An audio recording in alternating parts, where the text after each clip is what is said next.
तो स्वागत है यूसीआई एकेडमी में।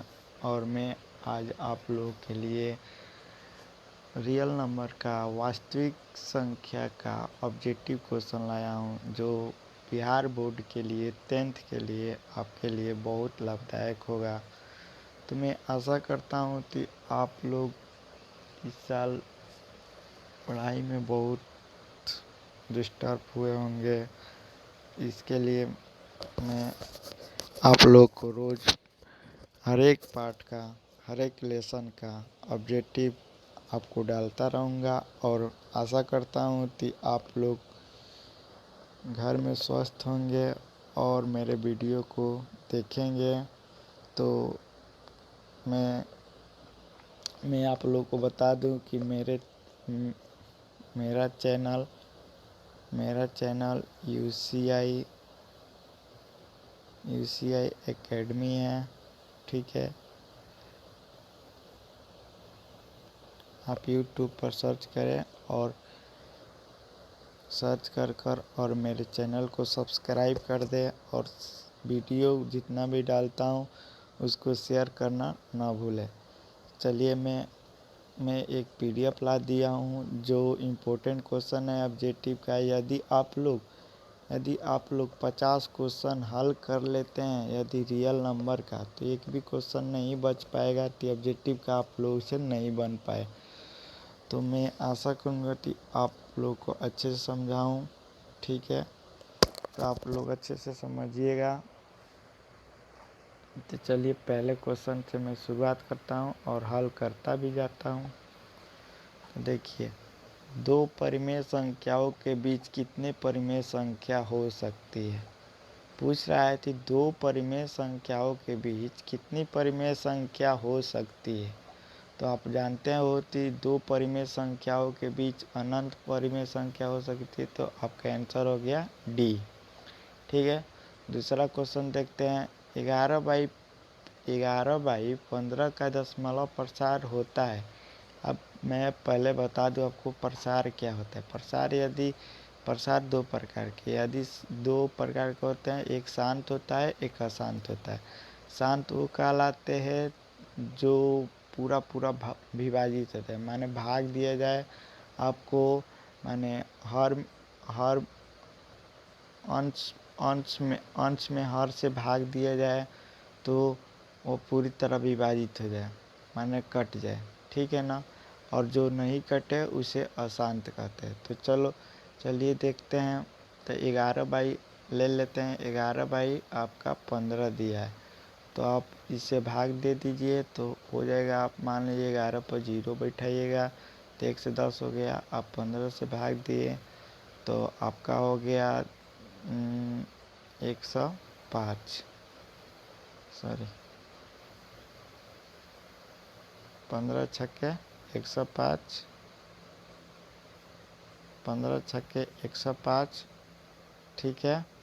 15 छक्के 105, 0.6, 15 छक्के 105, फिर 5 निकला, 5 पे फिर 0 बैठाइए, फिर 50 हुआ तो 15 बचे, फिर 15 चौक 45 हो गया, फिर 5 बैठेगा, 15 45, यानी ये आपको बार बार आता जाएगा, ठीक है। तो ये आपका कट नहीं पाएगा, तो इसलिए इसका आंसर अशांत होगा, ठीक है। इसका आंसर अशांत होगा। तो दूसरा का आंसर बी, ठीक है। चलिए अब तीसरा क्वेश्चन देखते हैं। निम्नलिखित में कौन सा अपरिमेय संख्या है। निम्नलिखित में कौन अपरिमेय संख्या है। अब जानते हैं अपरिमेय संख्या किसे कहते हैं, ठीक है, जिसे P/Q के रूप में नहीं दर्शाया जा सके, जहाँ Q नॉट इक्वल टू 0 हो। तो वही देखिए, आपको 64 मान दिया है। आपका देख लीजिए थी, आपका दिया है √64/36। तो 64/36 का आप निकालिएगा तो 64 का आपका हो जाएगा 8 और 36 का हो जाएगा 6। तो आपका तो पी बटा क्यू के रूप में दर्शा दिया गया, तो पी बटा क्यू के रूप में जो दर्शाया जाता है उसे क्या करते हैं, परिमेय संख्या। तो ये परिमेय संख्या हो गया। 81 को भी निकालिएगा तो 81 का आपका हो जाएगा, 81 का हो जाएगा आपका, 81 का आपका 9 हो जाएगा, 9 81, ठीक है।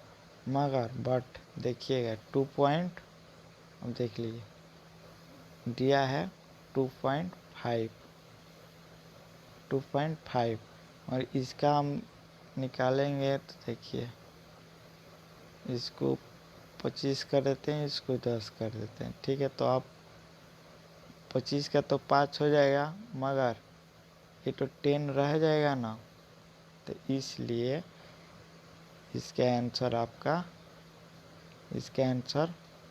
सी हो जाएगा, समझे ना। अब चलते हैं 4 नंबर। 4 नंबर का आपका क्वेश्चन है कि √2 एक परिमेय संख्या है, एक अपरिमेय संख्या है, एक प्राकृतिक संख्या है, इनमें से कोई नहीं। तो आप जानते हैं √2 एक अपरिमेय संख्या है, ठीक है। चलिए आगे देखते हैं 5 नंबर क्वेश्चन। 2 या 2 से अधिक अभाज्य संख्याओं का मसा है। मान लीजिए आप 2 या 2 से अधिक अभाज्य संख्याओं का मसा है, तो मान लेते हैं हम लोग कि 2 अभाज्य संख्या मान लेते हैं। पहले मान लीजिए 2 अभाज्य संख्या मान लीजिए 1 मान लेते हैं, और नहीं सॉरी, मान लीजिए मैं अभाज्य संख्या 2 अभाज्य संख्या 3 और 5 मान लेते हैं। यह अभाज्य संख्या है, आप जानते ही हैं, जो एक और स्वयं से न कट, एक और स्वयं को छोड़कर किसी और संख्या से न विभाजित हो, उसे अभाज्य संख्या कहते हैं। तो आप इनका मसा निकालें। तो मसा आपको निकालना आता है, सिंपल 3 को उठाइए और 5 से भाग दीजिए, 5 में 3 से भाग दीजिए, तो 3 एकम 3, ठीक है। तो आपका 2 आया, फिर आप 3 यहाँ पे लाइएगा, तो फिर यहाँ 2, फिर 1, फिर भाग दीजिएगा 2 से, तो आपका 2। तो आप किसी भी अभाज्य संख्या का निकालिएगा। मान लीजिए आप अभाज्य संख्या ले लिए 7 और ये 11, तभी इसका भी आंसर आएगा एक ही। तो आपका आंसर हो जाएगा ए का 1, समझे, ठीक है। चलते हैं 6 नंबर क्वेश्चन पे। निम्नलिखित में कौन परिमेय संख्या है। तो देख लीजिए इसमें निम्नलिखित में कौन परिमेय संख्या, मैंने आपको बताया ही था कि परिमेय संख्या कौन होती है, जो p बटा q के रूप में दर्शाई जा सके, ठीक है ना। तो देखिए आपको √3 है, तो इसका तो आप नहीं निकाल सकते हैं, ठीक है ना। इसका आप तो नहीं निकाल सकता है इसका रूट। तो आप इसका देख लीजिए बी नंबर को देखिए, हल करते हैं। 2 दिया है, 2√2/√2, तो हम इसको हल करते हैं, तो 2 कैंसिल हो जाएगा, तो 2 बच गए। 2 माने 2/1, तो इसको p/q के रूप में हम दर्शा दिए कि नहीं। तो ये एक परिमेय संख्या, तो आपका आंसर 6 का आंसर बी हो गया, ठीक है। अब 7 नंबर पर क्वेश्चन पर चलते हैं। दो क्रमिक सम संख्याओं का HCF होगा। 2 क्रमिक सम संख्याओं का HCF कितना होगा। मान 2 क्रमिक पूछ रहा है। अब देव जानते ही हैं कि सम संख्या किसे कहते हैं। सम संख्या उसे कहते हैं जो 2 से पूरी तरह विभाजित है। तो सम संख्या 2 सम संख्या क्रमिक, मतलब क्रमिक लेनी है, मान लगातार लेनी है। तो 2 क्रमिक सम संख्या लेते हैं। मान लीजिए आपको 2 और 4 लेते हैं। इसका HCF पूछ रहा है, तो 2 और 4 का एलसीएम आप लोग जानते ही हैं कि 2 और 4 का HCF कितना होगा, 2 होगा, ठीक है। तो आपका आंसर हो जाएगा 7 नंबर क्वेश्चन का आंसर बी, ठीक है। चलिए 8 नंबर क्वेश्चन देखते हैं। 8 नंबर क्वेश्चन कहता है किसी धनात्मक पूर्णांक a तथा b के लिए a, b का मसा म स गुणनफल ए कमा बी का लस निम्नलिखित में किसके बराबर है। तो आप जानते हैं कि एक फार्मूला आता है म स गुणे लस, ठीक है। म स गुणे लस बराबर पहली संख्या, मान लीजिए पहली संख्या ए हो गया गुणे दूसरी संख्या, ठीक है। तो म स गुणे लस बराबर पहली संख्या गुणे दूसरी संख्या, ठीक है। तो मान लीजिए मैं इसमें म स दिया है लस, इसमें म स दे दिया है लस दे दिया है, तो किसके बराबर होगा इसमें, ठीक है। तो आपका इसमें किस में बराबर होगा, ए इंटू बी के बराबर होगा, ठीक है। चलिए 9 नंबर देख रहे, न्यूक्लियर बीबी एल्गोरिथम दो धनात्मक पूर्णांकों में किसे परिष्कृत करने पर तकनीक है। तो इसका आंसर हो जाएगा, आप जानते हैं बी म स, ठीक है। पाई एक, देखिए सबसे इम्पोर्टेंट क्वेश्चन, पाई है परिमेय संख्या, अपरिमेय संख्या, पूर्ण संख्या, इनमें से कोई नहीं। तो आप कहीं भी आए तो पाई या पाई बाई 2, तो आप क्या पता लगेगा, पाई एक अपरिमेय संख्या है, ठीक है। तो 10 नंबर क्वेश्चन का आंसर बी अपरिमेय संख्या। अब देखते हैं 11 नंबर क्वेश्चन, निम्नलिखित में कौन अपरिमेय संख्या नहीं है, ठीक है। निम्नलिखित में कौन अपरिमेय संख्या नहीं है। तो देखिए यह एक अपरिमेय संख्या है, ये भी अपरिमेय संख्या है, ये भी अपरिमेय संख्या, मगर इस पे गौर कीजिएगा, ठीक है ना, इस पे गौर कीजिए। तो ये एक अपरिमेय संख्या नहीं है, क्योंकि देखिए √75 को आप फ्रैक्शन कीजिएगा, √75 और 48 को आप फ्रैक्शन करते हैं, ठीक है, आप फ्रैक्शन करते हैं तो देखिए क्या आ जाएगा। ये थोड़ा देर कर लेंगे, थोड़ा छोटा कर लो, अरे रूट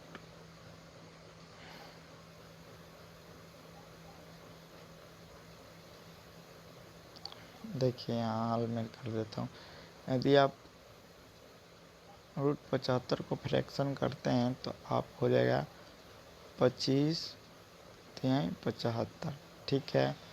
और इसका हो जाएगा 48 का आप 8×6=48, ठीक है, सॉरी। तो आपका इसका हो जाएगा, तो आपका हो जाएगा 5√3, ठीक है, 5√3 इसका, और 48 का हो जाएगा, √48 का हो जाएगा आपका, इसका कितना होगा, 16×48, 4√3, तो आप √3 कैंसिल हो गया, तो 5/4 यानी 5/4 p/q के रूप में है, तो इसलिए परिमेय संख्या। तो इसका आपका 11 नंबर का आंसर हो गया डी। अब मैं 12 नंबर पर जाता हूँ, तो देखते हैं। तो √3 और √5, √3 एंड √5 क्या है, एक अपरिमेय संख्या, जानते ही हैं। देखिए 13 नंबर, निम्नलिखित में कौन सा भिन्न का दशमलव प्रसार शांत होगा। तो मैंने इसको हल किया है, तो इसका आंसर ये होगा, ठीक है। अब देख लीजिएगा।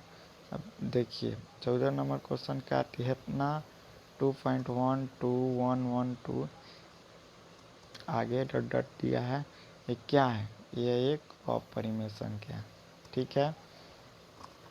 15 नंबर क्वेश्चन का देख लीजिए, √3 एंड √12 क्या है, √3 एंड √12 क्या है, आपको मैं बता दूँ। √3 यानी मैं हल करता हूँ इसको, ठीक है, दिया है √3 एंड 12 एंड √3 का √3 ठीक है, सॉरी √3 और √12 को हम फ्रैक्शन करेंगे तो कितने बार में फ्रैक्शन करेंगे 2, ठीक है 6 होते हैं 6, ठीक है। फिर हम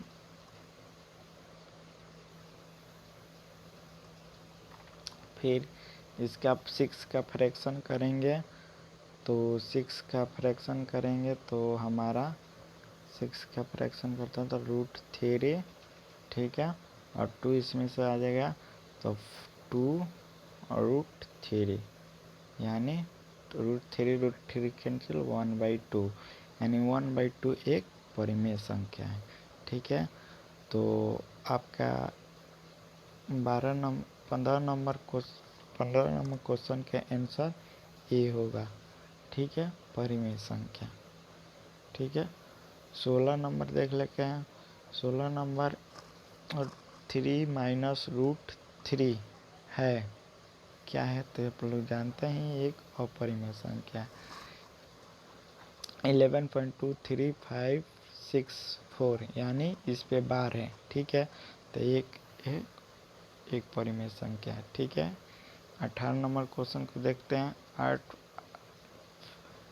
5.233 उसके बाद डॉट डॉट है, एक पूर्णांक संख्या एक परिमेय संख्या है, एक अपरिमेय संख्या है, इनमें से कोई नहीं। तो हमको मैं बता दूं आपको यह एक अपरिमेय संख्या है, ठीक है। 19 नंबर क्वेश्चन को देखिए। 1/√7 है एक अपरिमेय संख्या, ठीक है। 20 नंबर क्वेश्चन को बता दूं। 20 नंबर क्वेश्चन का आंसर आपका सी हो जाएगा, ठीक है। 21 नंबर क्वेश्चन कहते हैं 21 नंबर 5√2 है, 5√2 है। 5√2 क्या है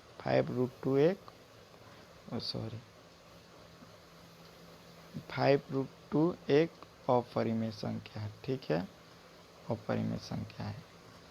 5.2372 एक क्या है एक परिमेय संख्या है, ठीक है,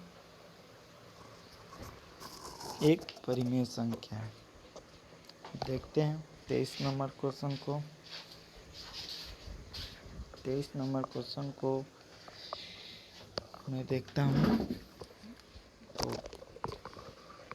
23 नंबर सॉरी देखिए मैं गलत कर दिया हूँ, ठीक है। मैं बता दूँ 22 नंबर क्वेश्चन का 5√23752 एक परिमेय संख्या, ठीक है, एक परिमेय संख्या। 23 नंबर क्वेश्चन देख लीजिए, मैं स्लाइड को ऊपर कर देता हूँ। 23 नंबर क्वेश्चन देखिए। निम्न संख्या में कौन सी संख्या दी जाती है, तो निम्न में कौन सी संख्या दी जाती है तो √11 दी जाती है, ठीक है। निम्न में कौन सा परिमेय है, तो निम्न में कौन परिमेय है तो सी नंबर परिमेय जानते हैं 16 का √4 और 25 का √5, ठीक है। निम्न में कौन सा अलग है, निम्न में इसमें कौन सा अलग है तो सी इसमें अलग है, ठीक है। अब 26 नंबर क्वेश्चन देखिए। संख्या 0.3232 पे बार को p/q के रूप में जहाँ p/q लिखा जा सकता है तो इसको लिखा जाता है c। आपको परिमेय संख्या में बदलिएगा तो इसको 32/99 के रूप में दर्शाया जाएगा, ठीक है। 2 तथा 2.5 के बीच अपरिमेय संख्या है। 2 तथा 2.5 के बीच मैंने 27 नंबर देख लीजिए। 2 तथा 2.5 के बीच परिमेय संख्या है, तो इसमें परिमेय संख्या आपको परिमेय संख्या कौन सी मान लीजिए रूट 11 का निकालिएगा तो आपका रूट 11 का 3 पॉइंट कुछ कुछ होगा ना, 3 पॉइंट कुछ कुछ होगा। आप मान लीजिए यदि आप रूट 5 का निकालिएगा, रूट 5 का, तो यही होगा 2 पॉइंट कुछ, यानी 2.5 के बीच में यही संख्या होगी रूट 5, एक अपरिमेय संख्या। तो ये इसका आंसर बी हो गया। 28 नंबर डील करते हैं, निम्नलिखित में कौन सा कथन सही है यानी सत्य है। तो दो परिमेय संख्याओं का गुणनफल हमेशा अपरिमेय संख्या है, ये तो गलत है। जानते हैं दो अपरिमेय संख्या, मान लीजिए मैं रूट 3 और रूट 3 इसका लेकर गुणनफल निकालूं तो 3 ही ना आएगा, ठीक है। तो इसका आंसर तो ये तो पहला गलत है। दूसरा देखिए, दूसरा एक परिमेय और एक अपरिमेय संख्या का गुणनफल हमेशा एक अपरिमेय संख्या होती है, ये सही है। बी नंबर सही है, क्यों? क्योंकि देखिए एक परिमेय संख्या मान लीजिए मैं 3 ले लिया, ठीक है ना। मान लीजिए इसका गुणनफल एक अपरिमेय संख्या रूट, मान लीजिए रूट में 2 ले लिया, ठीक है। तो मैं 3√2 यानी यह एक अपरिमेय संख्या, ठीक है, समझ गए। 28 का बी। चलिए डील करते हैं 29 नंबर। 29 नंबर, यदि n एक प्राकृतिक संख्या तो n एक क्या है, n कभी प्राकृतिक भी होगी और कभी अपरिमेय भी होगी, ठीक है। यदि प्रथम हेतना अभाज्य संख्याओं का योग n है तो n हमेशा भाज्य होगा। कितना भाज्य होगा? तो 6, ठीक है। मैंने हल किया है, अभी देख लीजिएगा। एक्स एन प्लस 1 का एक गुणनफल x प्लस 1 है तो n एक निश्चित रूप एक क्या होगा तो एक धनात्मक पूर्णांक होगा, ठीक है। चलिए 32 नंबर देख लेता हूँ। 32 नंबर, संख्या रेखा नंबर लाइन पर प्रत्येक बिंदु पर प्रदर्शित करती है, क्या करती है? एक वास्तविक नहीं, सॉरी, इसका आंसर बी हो जाएगा, यानी 32 का बी नंबर एक प्राकृतिक संख्या, ठीक है। और देखिए 33 निम्न में कौन सा भिन्न दशमलव प्रसार शांत होगा? तो देखिए मैंने हल किया है, आप भी हल कीजिएगा। तो सी नंबर का आंसर प्रसार होगा, शांत होगा यानी कट जाएगी। आपको मैं दिखा दे रहा हूँ कि मान लीजिए 443 दिया है, सी नंबर देखिए, और 2 का 3 बार तो 8 हो जाएगा, और 5 का 3 माने 125, और 7 का 3 तो हो जाएगा 343। 343 कैंसिल हो जाएगा। अब इसे आप ऐसे कीजिएगा तो A1/1000 हो जाएगा, ठीक है। 1000 में इसमें भाग दीजिएगा तो आपका निश्चित है कट जाएगा, ठीक है ना। तो दशमलव प्रसार शांत होगा, ठीक है। तो देख लिए 33 का आंसर सी, ठीक है। 34 नंबर देखते हैं, सबसे छोटी पूर्ण वर्ग संख्या इसमें कौन सी होगी? यानी पूर्ण वर्ग संख्या में बता दूं आपको, यानी एलसीएम पूछ रहा है आपको, ठीक है। तो आप इनका सभी का एलसीएम निकाल दीजिए, ठीक है। 16, 20 और 24 का एलसीएम निकाल लेते हैं। देखिए निकाल लेते हैं। मान लीजिए 16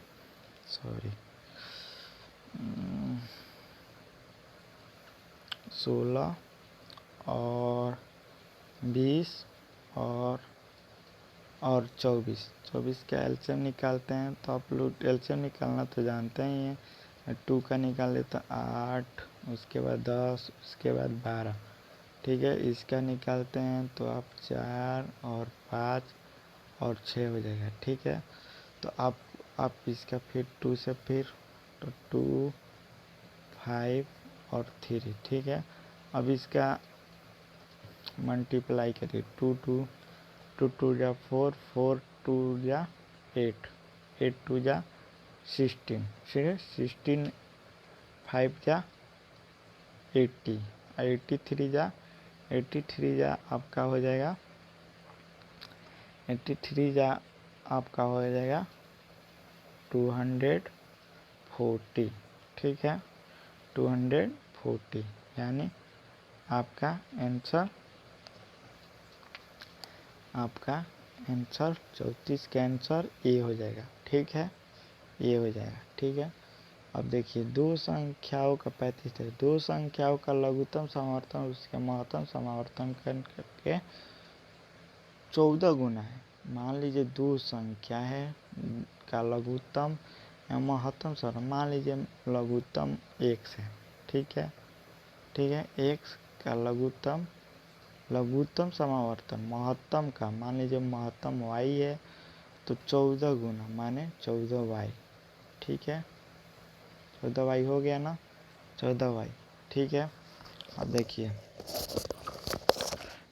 फिर कर रहा है लघुत्तम माने x प्लस महत्तम समावर्तन का जोड़ 1600 है, 600 है, तो ठीक है x का मान मैं धर देता हूँ इसमें 14y plus y equal to 600, ठीक है 600 हो गया।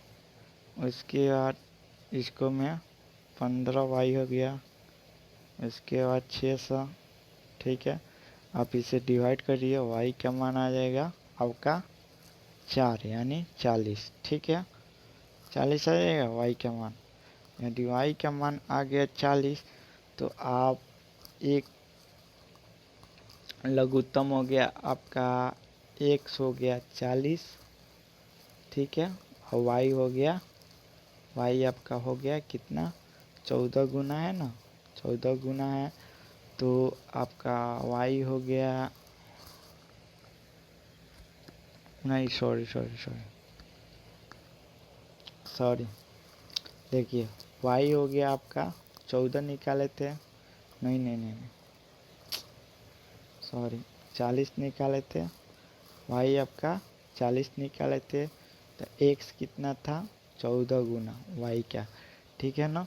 तो x हो जाएगा आपका 14 गुणे 40 यानी 14 चौके 56, 560, ठीक है 560 निकल गया।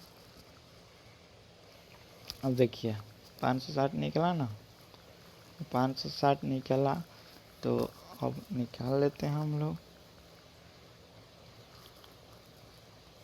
निकाल लेते हैं। इसमें पूछ रहा है कि यदि एक संख्या 240 है, यानी मान लीजिए हमारा एक 40 निकला है और एक 500 कितना निकला था, जो निकला हो 500 कुछ निकला था। आपका मैं आंसर बता देता हूँ क्योंकि वीडियो लंबा हो रहा है इसलिए। तो आपका आंसर हो जाएगा, इसका आंसर आपका हो जाएगा, आपका आंसर 80 हो जाएगा। आप निकालिएगा ना तो हो जाएगा, देख लीजिएगा। 36 का आंसर बता देता हूँ, 36 का आंसर आपका सी हो जाएगा। 37 का आंसर एक, देखिए एक ये हो जाएगा, एक धनात्मक संख्या, ठीक है। 38 का आंसर आप इसमें डिवाइड कीजिएगा तो 6xy आ जाएगा, ठीक है महत्तम समावर्तक, ठीक है। अब देख ले 39 नंबर क्वेश्चन को हल कर देता हूँ। 39 नंबर √10 और √15, ठीक है √10 एंड √15 बराबर है, यानी √10 एंड √50 किसके बराबर है, ए। देख लीजिए इसका हल कीजिएगा ना, फ्रैक्शन तोड़िएगा तो इतना ही आएगा, ठीक है। तो आप समझ गए होंगे 5√6, ठीक है। अब देखिए 14 डील कर रहा हूँ तो यह एक परिमेय संख्या है, पूछ रहा है यह एक परिमेय संख्या है, हाँ यह एक परिमेय संख्या है क्योंकि इसका आप मल्टीपल कीजिएगा ना तो आपका कट छट कर एक p/q के रूप में एक अंक प्राप्त होगी जो परिमेय संख्या कहलाती है। ठीक है, 41 नंबर क्वेश्चन देख लेते हैं। 1.34 को परिमेय संख्या के रूप में लिखिए। यानी 1.34 को परिमेय संख्या के रूप में हम कैसे लिख सकते हैं? 1.35 को मान लीजिए मैं 134/100 कर देता हूँ, तो आप काट दीजिए 6 और 7 और ये 50, यानी 67/50। ठीक है, बी, इसका आंसर बी। 41 का बी। और 42 नंबर, क्या सभी वास्तविक संख्या एक परिमेय संख्या है? नहीं। क्या सभी वास्तविक संख्या एक परिमेय संख्या हो सकती है?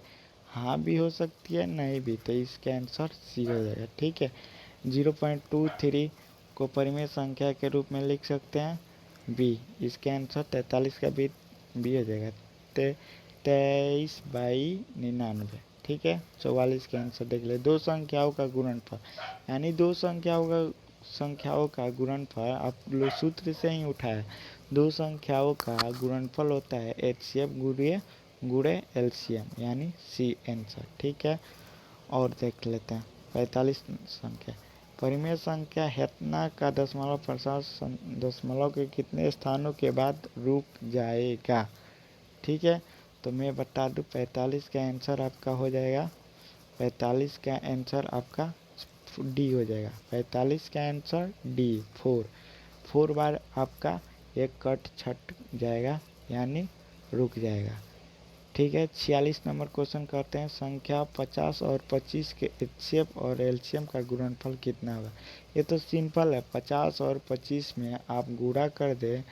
50 और 25 का यदि आप गुणा करते हैं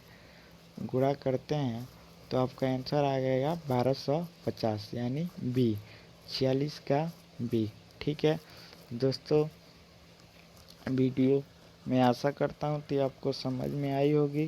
ठीक है, और मैं चाहूँगा कि मैं आगे भी वीडियो प्रोवाइड करता रहूँ आपको। तो यदि चाहते हैं मेरे वीडियो को आगे देखना, तो प्लीज़ कमेंट में अपना सुझाव दें। ठीक है, और मेरे चैनल यानी यूसीआई एकेडमी को सब्सक्राइब करना ना भूलें। ठीक है, यूसीआई एकेडमी को सब्सक्राइब करना ना भूलें, और मेरे चैनल का लिंक और मैं वीडियो जो भी डाल रहा हूँ आप दूसरे बच्चों को भी शेयर करें, जिससे मुझे वीडियो डालने में अच्छा लगे। ठीक है, तो लाइक करना ना भूलिएगा। थैंक यू दोस्तों, अगले वीडियो में मिलता हूँ। ठीक है, चलिए, नमस्ते, बाय।